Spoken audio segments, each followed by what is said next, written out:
ಬೆಂಗಳೂರಲ್ಲಿ ಫೈನಾನ್ಸ್ ಹೆಸರಲ್ಲಿ ಜನರಿಗೆ ವಂಚನೆ ಆಗಿರತಕ್ಕಂಥ ಘಟನೆ ನಡೆದಿದೆ. ಪ್ರೊಸೆಸಿಂಗ್ ಫೀ ನಿಮಗೆ ಲೋನ್ ಕೊಡಬೇಕಾದ್ರೆ ನಮ್ಮದೇ ತುಂಬ ಕೆಲಸ ಇರುತ್ತೆ, ಅದೆಲ್ಲ ಪ್ರೊಸೆಸ್ ಮಾಡಬೇಕು ನಾವು.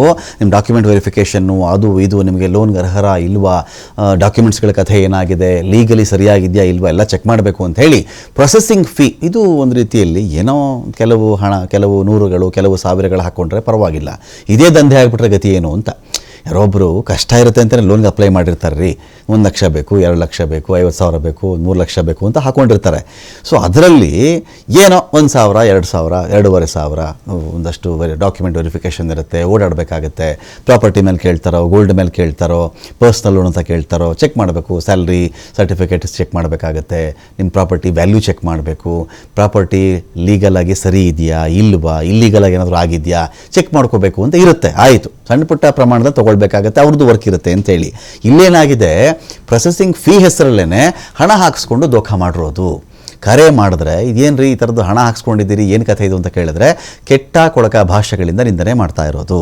ರೂಮ್ಗೆ ಬನ್ನಿ ಅಂತ ಕರೆದು ವಿಕೃತಿ ಮೆರೆದಿರೋದು. RR ನಗರ ಪೊಲೀಸ್ ಠಾಣೆಗೆ ಮಹಿಳೆಯೊಬ್ಬರು ದೂರು ಕೊಟ್ಟಿದ್ದಾರೆ. ಸಾಮಾಜಿಕ ಜಾಲತಾಣದಲ್ಲಿ ಜಾಹೀರಾತು ಕೊಟ್ಟಿದ್ದದ್ದು ವಂಚಕರು. ಕಡಿಮೆ ಬಡ್ಡಿ ದರದಲ್ಲಿ ನಿಮಗೆ 75 ಲಕ್ಷ ರೂಪಾಯಿವರೆಗೂ ಸಾಲ ಕೊಡಿಸ್ತೀವಿ ಅಂತ ಈ ಅಡ್ವರ್ಟೈಸ್ಮೆಂಟ್ ಇತ್ತು, ಜಾಹೀರಾತಿತ್ತು. ಅದನ್ನು ನಂಬಿಕೊಂಡು ಕರೆ ಮಾಡಿ ವಿಚಾರಿಸಿದ್ರು ಮಹಿಳೆ. ಏನೋ 75 ಲಕ್ಷದವರೆಗೂ ತೊಗೋಬಹುದು ಅಂತ ಹೇಳಿದ್ರೆ ಅವ್ರಿಗೆ ಎಷ್ಟು ನೀಡಿತ್ತೋ ಗೊತ್ತಿಲ್ಲ, ಅದನ್ನು ಅವರು ಕೇಳ್ಕೊಂಡಿದ್ದಾರೆ. ಪ್ರೊಸೆಸಿಂಗ್ ಫೀ ನೋಡ್ರಿ, ನಿಮಗೆ ಲೋನ್ ಕೊಡಬೇಕು ಅಂದರೆ ಮೊದಲು ನೀವು ಪ್ರೊಸೆಸಿಂಗ್ ಫೀ ಅದನ್ನು ನಾವು ಪ್ರಾಸೆಸ್ ಮಾಡಬೇಕಲ್ವಾ, ಪ್ರಕ್ರಿಯೆಗೆ ಅದನ್ನು ಒಳಪಡಿಸಬೇಕಲ್ವಾ. ಸಾಲ ಮಂಜೂರಾತಿ ಪ್ರಕ್ರಿಯೆಯ ಒಂದು ದರ ಇರುತ್ತಲ್ಲ ನಿಮಗೆ, ಅದನ್ನು ಕೊಡಬೇಕಾಗತ್ತೆ ನೀವು ಅಂಥೇಳಿ 30,000 ಮೊದಲು ಹಾಕಿ ಅಂತ ವಂಚಕರು ಹೇಳಿದರು. ಈಗ ಆ 30,000 ಸಿಗ್ತಿಲ್ಲ ಇವರಿಗೆ, ಲೋನ್ ಕೂಡ ಸಿಗ್ತಿಲ್ಲ. ಹಣ ಕೇಳಿದ್ರೆ ಫಸ್ಟ್ ಆಫೀಸಿಗೆ ಬನ್ನಿ ಅಂತ ಕರೆದಿದ್ದಾರೆ. ರಿಚ್ಮಂಡ್ ಸರ್ಕಲಲ್ಲಿ ನಮ್ಮ ಕಚೇರಿ ಇದೆ, ಅಲ್ಲಿಗೆ ಬನ್ನಿ ಅಂತ ಸೂಚನೆ ಇತ್ತು. ಆದರೆ ಯಾವುದೇ ಕಚೇರಿ ಕೂಡ ಇಲ್ಲ ಅಲ್ಲಿ. ಕರೆ ಮತ್ತೆ ಮಾಡ್ತಾರೆ, ನಿಮ್ಮ ಆಫೀಸೇ ಇಲ್ವಲ್ರಿ ಇಲ್ಲಿ ಅಂತ. ಈ ವೇಳೆ ಮಹಿಳೆಗೆ ಕೆಟ್ಟ ಪದಗಳಿಂದ ನಿಂದನೆ ಮಾಡಿರೋದು. ಹೀಗಾಗಿ ರಾಜರಾಜೇಶ್ವರಿ ನಗರ ಪೊಲೀಸ್ ಠಾಣೆಗೆ ಕಂಪ್ಲೇಂಟ್ ಹೋಗಿದೆ.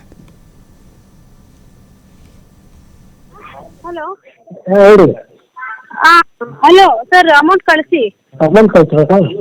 ಹಾಂ, ಓಕೆ, ಕಳಿಸ್ತೀನಿ. ಒಂದು ಸೆಕೆಂಡ್.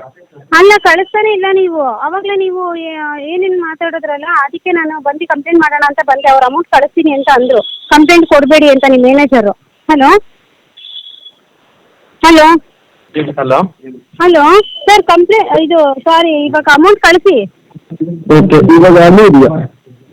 ಅದೇ ನಾವು ಇಲ್ಲಿ ಇದು ರಿಚ್ಮಂಡ್ ಸರ್ಕಲ್ ಹತ್ರ ಇದ್ದೀವಿ. ಇವಾಗ ಪೊಲೀಸ್ ಸ್ಟೇಷನ್ ಹತ್ರ ಇದೆಯಾ, ಮನೆಯಲ್ಲಿ ಬಂದಿದೆಯಾ? ಇಲ್ಲ, ರಿಚ್ಮಂಡ್ ಸರ್ಕಲ್ ಹತ್ರ ಬಂದಿದ್ದೀವಿ. ಹೇಳಿ.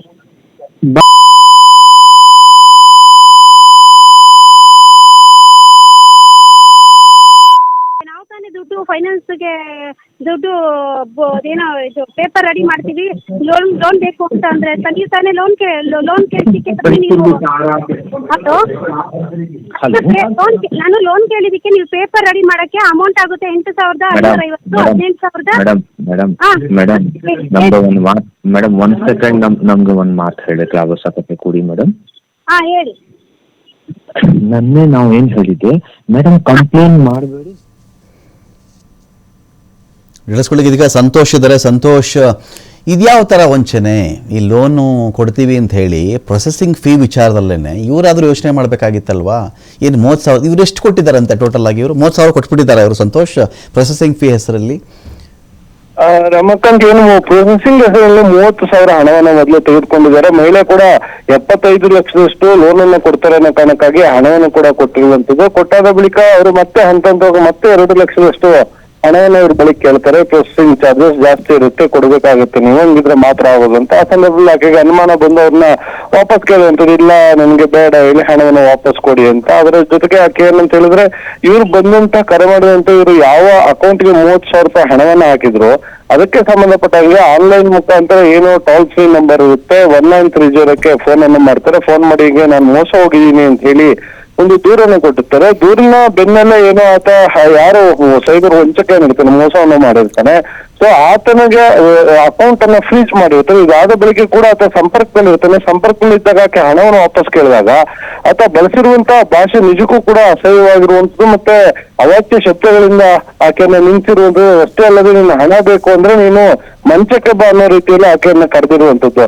ಜೊತೆ ಈ ಬಗ್ಗೆ ಆಕೆ ದೂರನ್ನು ಕೊಟ್ಟಿರುವಂತದ್ದು. ಪ್ರಕರಣ ದಾಖಲು ಮಾಡ್ಕೊಂಡಿರುವಂತಹ ಪೊಲೀಸರು ಇದರ ಬಗ್ಗೆ ತನಿಖೆಗೆ ಮುಂದಾಗಿದ್ದಾರೆ. ಆ ನಂಬರ್ ಯಾರು, ಯಾರ ಜೊತೆ ಎಲ್ಲಿಂದ ಮಾಡಿದ್ದಾರೆ, ಎಲ್ಲಿಂದ ಮಾತಾಡ್ಬೇಕು ಅಂತ ಆತ ಫೋನ್ ನಲ್ಲಿ ಮಾತಾಡಿದ್ರು ಕೂಡ ನಾವು ಕೇರಳ ಬಾಯ್ಸ್ ಅಂತ ಹೇಳಿ ಏನಾತ ರಾಜಾರೋಷವಾಗಿ ಹೇಳ್ಕೊಂಡಿರುವಂತದ್ದು ನಿಜಕ್ಕೂ ಆತ ಕೇಳದವನೇನ ಇಲ್ಲ ಸುಮ್ಮನೆ ಯಾವ್ದೋ ಒಂದು ಹೆಸರನ್ನ ತೆಗೆದುಕೊಂಡು ಈಕೆಯನ್ನ ವಂಚನೆ ಮಾಡ್ಲಿಕ್ಕೆ ಆ ರೀತಿಯಾಗಿ ಬಳಸಿದಲ್ಲ ಅನ್ನೋದನ್ನ ಕಾಯ್ದು ನೋಡ್ಬೇಕಾಗುತ್ತೆ. ಸದ್ಯಕ್ಕೆ ಪೊಲೀಸರು ಪ್ರಕರಣವನ್ನು ದಾಖಲು ಮಾಡ್ಕೊಂಡು